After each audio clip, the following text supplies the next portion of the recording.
Head side work,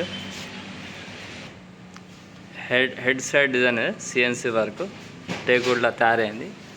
ఇది కూడా మనకు ఇది లెగ్ సైడ్, ఇది మనకి ఇది 4 ఫీట్స్ అంటే డబల్ కాట్, ఇద్దరు భార్యాభర్తలకు వచ్చేస్తుంది కపుల్స్. మనకి ఇది 5 ఫీట్స్ 6 ఫీట్స్ కూడా చేసుకోవచ్చు కింగ్ సైజ్లో. 7 ఇంచ్ మందంలో ఉంది. మనకు కావాల్సిన క్వాలిటీలో మనం తయారు చేయించుకోవచ్చు. మీరు విజిట్ చేయాలి రెహమాన్ ఫర్నిచర్. రెహమాన్ ఫర్నిచర్ అనేది మనకు వనపర్తి డిస్టిక్లో ఉంది. దీని ఆపోజిట్ మహారాజా ఫర్నిచర్ ఉంటుంది. మహారాజా ఫర్నిచర్లో బుకింగ్ చేసుకుంటే మనకి రెహమాన్ ఫర్నిచర్లో పని చేసి తయారు చేసి ఇచ్చేస్తాం. ఓకే, ఖుదా హాఫిజ్.